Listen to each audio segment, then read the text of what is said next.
WNST continue our requiem for the 2017 Baltimore Orioles as they sort of kind of play out the string here. And the football team gets the party started in Cincinnati with a shutout. This guy is familiar with shutouts, but it's usually the other end.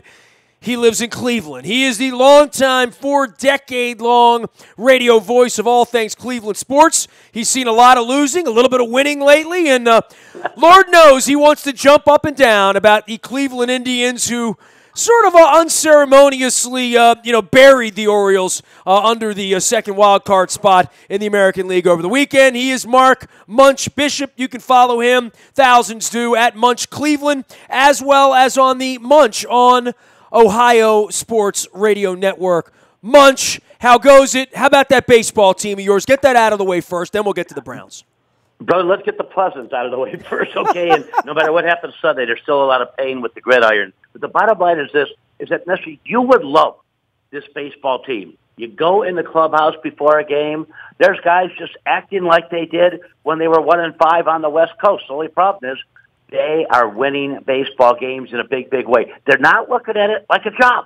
They're looking at it as a passion. However, when they take to the field, Tito echoes that too, all they're thinking about is that one game. They're not thinking about that they just got 19 in a row. They're not thinking about how many more they're going to win in a row. They're thinking about handling their business, getting the job done that day. And think about this too, bro. You know about people going down the line. You could say three of the best players on this team, if not the best, and Andrew Miller, are not taking part in this festivity, in this winning streak party. No Jason Kipnis, no Michael Brantley. It seems like there's another man up each and every day. We got Jay Bruce on a real hot streak, and he has continued to hit real well at home, and it's just been a heck of a lot of fun. But again, they don't seem to be pressure-packed in any way, shape, or form, and it's like, hey, if we lose one, then we'll turn around and win another 9 or 10 in a row. We'll go from there. But they're concentrating on each game. And, bro, I'm going to tell you, 20 in a row, I don't put the cart before the horse ever, but you'd have to say it looks pretty damn good tonight with Corey Kluber on the hill. All right, look. Before we get any further into this Indians thing here,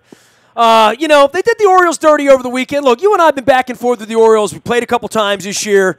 I'm an Orioles fan. You know that, next to the tribe. I love the Birds. Well, it's football season here, and, I love it. It happens very quickly. I mean, it really does. I mean, 2 weeks ago, they're winning 7 in a row. You're feeling good about things. They put themselves into a position.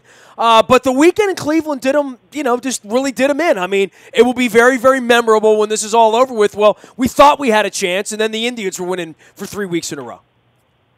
Well, you got to look at it, too. They were just one of the teams that fell during that time. Nestor, something germane to Cleveland, though, and I know you've seen it before. For some reason, people here want to make themselves miserable, okay? Browns are 7-4. They want to get rid of Hoyer, bring Johnny Donkey in, all right? I have people complaining because they've beaten the White Sox and the Tigers, which are not good teams. Isn't that an adage of baseball? You beat the bums? Oh, we beat the Orioles over the weekend, too. Very good team. We started this off beating the Yankees in New York. They're a wild card team. So the bottom line is, everybody that's there, they've just been taking care of things and doing what they're doing. Really enjoyed the Orioles series. You had, not just for the wins, but the Orioles, to me, are a fun team to watch. You've got some dang good ball players, but they ran into a buzzsaw by the name of the Cleveland Indians. They hit home runs. They don't pitch well. That's kind of the story of the 2017 Orioles. All right, onward and upward. This is a familiar refrain, 0-1, familiar losing to the Steelers. You're used to that. But, everyone I've talked to in Cleveland somehow feels optimistic about the Browns all of a sudden. Well, you know what? You haven't spoken to me yet. Here's the thing, okay? Number one, during preseason, and why am I not optimistic? I live for this team. They cause my ulcers to bleed because you got a contract attorney and a baseball analytics guy choosing the roster. I know for a fact that Hugh Jackson went ballistic with Sashi Brown into a screaming match when Sashi cut Joe Hayden because the Steelers figured that, hey, he's one of the missing pieces to head to the Super Bowl. He was good enough to play for him, so Hugh doesn't care for Sashi's roster moves in any way, shape, or form. But the bottom line is I saw a team on defense play pretty dang good. Greg Williams uses a lot of smoke and mirrors. You know that. I mean, when you have a free safety 30 yards behind the line of scrimmage, what does that tell you? That means your cornerbacks cannot cover anybody, and that's why he's back there to kind of mop up, which also means that when they go too deep that way and have two guys back there 30 yards, we're playing 9 against 11, basically. The whole middle of the field is open. Something else, too. in preseason, I know it's only preseason, but when you talk to players, they go, yeah, we don't like people paying full price for them. We don't like it, but we do need these games to get going. You know, you had the Browns defense. Everybody was ballyhooing about, like, wow, this is the best ever. Well, they're not playing any number ones pretty much in any way, shape, or form. And on Sunday, here you have Bell back for Pittsburgh. He came back to practice, 4 days earlier. You have Big Ben, who threw 9 passes in preseason. You know, he's going to realize he's too old to work himself into shape in the first game of the season. He's going to have to play a little bit more if he comes back another year. But think about it. Whenever Pittsburgh wanted, they completed a pass to either Jesse James or to Antonio Brown. I know Brown's one of the elite, but the bottom line is that was at will. That was something they did. Now, I do like the young kid, Deshaun Kaiser. Wasn't certain about him. And wasn't certain about his lack of winning with the Fighting Irish in Notre Dame. Kid got pummeled. Kid got hit. He got up. The only thing is, if he gets sacked, what the Birds have, what the Ravens have, 5 sacks on Sunday in Cincinnati. Well, Suggs looks like a guy half his age now. This Zadarius Smith injury is going to be a factor because he was also a factor in the pass rush. But, yeah, I mean, this is going to be a real defense here. I mean, the Ravens have a better defense than the Steelers do, to my eyes right now. As well, the bottom line is that Kaiser's going to have to learn that he cannot hold the ball 4 seconds. And you know what? His receivers will have to also find out that they cannot drop the ball. Kenny Britt had it dropped at Nestor. You and I make that catch in 6th grade, okay? Really, Corey Coleman has come along somewhat, still not a number one. And the only guy really right now that I would worry about if I was the Ravens on defense is the Ivy League tight end, Seth DeValve. Seems to have a decent set of hands. No running game. And by the way, Isaiah Crowell, please don't tell the Ravens this. They'll see it on films. He can't pass block either. So if somebody's going off the edge and he's back there, he's going to get steamrolled. So, you know what? If the Ravens pin their ears back, there's a good chance not only will they hit Kaiser, not only will they get him out of the game, but they'll have multiple picks again. The longtime voice of Cleveland Sports Radio out in the Cuyahoga region, Mark Munch Bishop joining us here. He is Munch Cleveland out on Twitter and broadcasting on the Munch on Ohio Sports Radio Network as well as Fox and iHeartRadio as well in preparation for all of this. You mentioned Kaiser, and we've spent all last week talking about the Bengals' deficiencies and their offensive line and losing Whitworth and losing Zeitler, and then in the aftermath of the mess that was Andy Dalton on Sunday and the 4 picks and the lack of protection and Suggs getting off the edge. You know, you look up and here's Zeitler this week, and you know, I look at Joe Thomas, I look at Petonio. I know they brought a Treader in from Green Bay. You know, they've really gotten that offensive line sort of kind of together. They've invested a lot in it at this point. Running the football should be something they should be able to do there in Cleveland, right? Well, you know, it should. Here's the problem, too. We know about consistency. We know about an offensive line has to be like 5 fingers going into a glove. And I know that's cliche, but each finger needs to go into its own space. Joe Thomas did not play in the preseason, so he had some rust to shake off him. But Tonio didn't play that much. He was hurt. Treader looked like he had roller skates on a few times on Sunday against Hargrave, the big nose tackle for Pittsburgh. Really, Zeitler played pretty good, and the right tackle's a toss-out. So, no, that line has not played as one yet, and until they do, they will not be successful, and the 7 sacks can attest to that. Munch, one of the guys we're not going to see in fine Cleveland tradition is the number 1 overall draft pick after a 1-15 year who looked good in camp and apparently is going to be a game wrecker once he gets it going, but we will not get a look at Myles Garrett, but that is part of, if you are a Browns fan who can remain at least remotely optimistic into the future, he's got to be a big part of that right along with Kaiser and Peppers and some of these other young guys we're going to see on Sunday.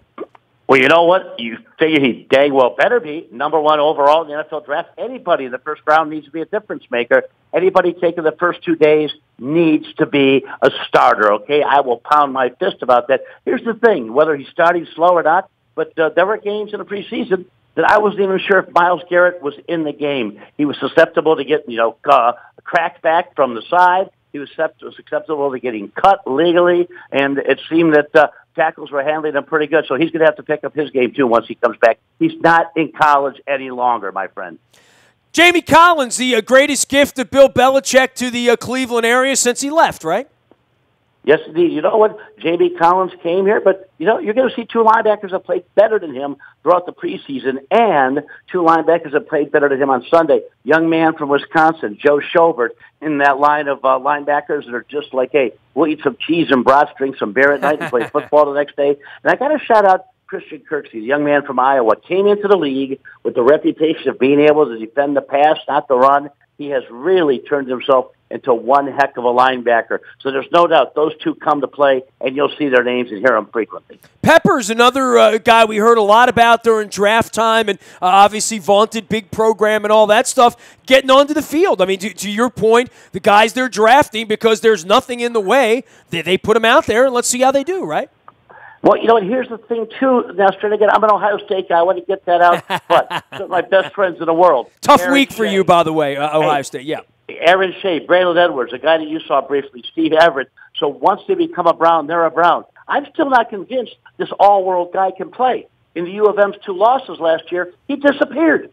You watched Ohio State's double overtime win over the U of M. They walked into the end zone. If he was that big of a difference maker, why wasn't he in there to make a play? Put it this way. He's the guy they have 30 yards back from the line of scrimmage, which tells me, A, he's trying to help out our cornerbacks. Tells me, B, also something I've heard all along, that he cannot defend against the pass. Bro, when is the last, you put somebody 30 yards back if they think they're going to shank a punt, all right? Not to play defense. This guy's so old he remembers when the Ravens were the Browns back in the day, and Arthur B. Modell, and the Art kicking the dogs and all that stuff. He is Mark Munch Bishop. He is Munch Cleveland out on Twitter. And, we go back a long way in all this stuff, and you go back through all of these coaches and all of these draft picks and all of these. I mean, hell, we got Cocainus back here, and, I see Good. Phil Savage running around, and my boy Mike Pettin. We've had half of the Ravens, front office out there at one point or another. Hugh Jackson's another guy with a little purple in his closet as well. Where are you on the Hugh Jackson experiment? Is he going to survive this when they win 3, 4, 5, whatever they're going to win this year?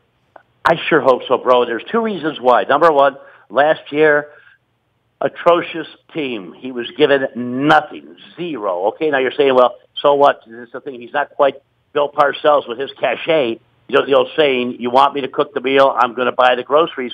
Sashi Brown, again, a contract attorney and a baseball analytics guy, DePodesta, they have control of the roster, and that bothers the heck out of me. I will tell you this. I know for a fact that Hugh has blown up big time with Sashi, and one of them with the Joe Hayden release is that he give me the like Joe Hayden release, because that didn't make any sense at all to me, No, Butch. I mean, I was away over the Labor Day weekend. I saw you guys got Sammy Coates, also from the Steelers, who was another guy he can't catch passes either. Fair enough. That's why he's there, right? You know what? Joe Hayden, to let go the best cornerback on your team, a piece that the Steelers, I had the Steelers on the air, had front office people on the next day, as they said, hey, we thought we needed one more cornerback. We're making a Super Bowl run this year. Could be Big Ben's last. We thought Joe Hayden was the missing piece. But on a 1-15, he wasn't good enough. Clearly, flat out, tells you that was a salary dump, and I don't know if Jimmy's trying to save money for legal fees. He's not out of the woods yet with Tyrus Flying J. Hold on. He's not out of the woods yet. That's a cheap shot I would take. I don't know if Jimmy needs it for legal fees. No, what kind of kick in the nuts was that, Munch? I just said he's not out of the woods. That's all I know. It is still, behind all of this, there is that mess going on with him, right? Oh, yeah. You know what? It's interesting, too, because, when he took over from Randy Lerner, who was a good man, he just wasn't a football guy. He tried. I mean, he hired Holmgren at $9 million a year. Say, you pretend like this is your team. I'm paying you so you don't have to pretend it. Act like it's your team. Holmgren came in at noon every day and left at 5. And when Jimmy took over, it was like the be-all, end-all. Now, now within a couple of months, you found out that your owner's company literally screwed people by charging them for more than they actually got. You know what? Comments he gave at that time, too, that still irks me, was, well, there were a few insignificant small clients. You know this business, Nestor. I know any business, too, is that I don't care if somebody comes in. When I was a little kid buying a pack of baseball cards for a dime on the corner of Harvard and Lee Road, okay? The guy in a little carryout treated me the same as somebody coming in, buying a couple of cases of beer. Well, it's Cleveland, and you guys are coming in here. By the way, Munch, I got a fun little story. I was talking to some folks in Cleveland, and we play you guys again 12 weeks from now, and it's the week before Christmas. I haven't been to the Ralphie house out there. I got my my leg lamps in the corner over here for every broadcast. You know that. So I'm a Christmas pull them out. You don't have them on right now?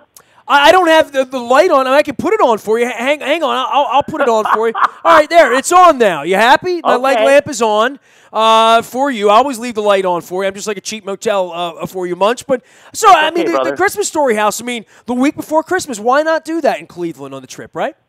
Well, you know what? You've got to come in again. You ever need a space, you bring your lovely lady with you. I've got 2 now out of the house. There's always a spare suite for you there, all righty? All right, well, I'll take you down to David Modell's favorite pizza joint, the Mama Santa's down there in Little Italy in Cleveland. We'll have a little pepperoni pizza, but right. I want to go. I want to go to Christmas Story Road. I want to go to the Christmas Story House, though. I want to do that. Okay, we'll get you there. What better time to do it than Christmas week, right? I agree. All right. I agree. Be ready for some lines, but it's very, very cool. Hey, just remember, you'll shoot your eye. You'll shoot your eye out. You're damn right you will. See you soon, Munch. Be well. Thank you, brother. He is Munch Cleveland out on Twitter as well as on the iHeartRadio and the Fox folks out there. He has something called the Munch on Ohio Sports Network. He's on 8 different stations out in Ohio. 38 years now. Munch has been doing that. I'm not even 38 years old. Wink, wink. The Buy a Toyota Audio Vault is there 24 hours a day from anywhere in the world. All you got to do is download the TuneIn Radio app. We even come in Ohio. You know, I got to be careful because I brag about being on the air for a quarter of a century now because I have been, more than that actually. So I got to be careful about doing the young thing because you can't brag about being on the air a quarter of a century and still brag about being young. So somewhere in there, there's some truth to be had as my next birthday approaches next month. Nasty at WNST.net. If you want to send me some cake, I'll take it. Facebook, Twitter, LinkedIn, Snapchat, Instagram, streaming live on our Facebook as well as our YouTube WNSTV channel. And don't forget Greenmount Station with Ryan Jensen as well as with our new friend, Austin Howard, our right tackle. Both starters on the Ravens offensive line. We'll get him out, feed him some crab cakes, tell some football stories, swap for the Bone Marrow Registry. It is Wednesday night at Greenmount Station in Hampstead. Don't forget, next week, if you're going to London on Saturday, we're going to be at the Fox at XL. It's a restaurant and pub with fish and chips and ice cold beer and all the deliciousness. And we're going to walk down to the Emirates Air cable car. We're going to take the cable car across the River Thames over to the O2 Arena where we're going to wear purple and drink beer and have fun. It's what we do. We're football fans. Hope to see you in London. All the details up on the website. I am Nestor. We are WNST.net, AM 1570 and WNST Towson, Baltimore. And we never stop talking Baltimore sports.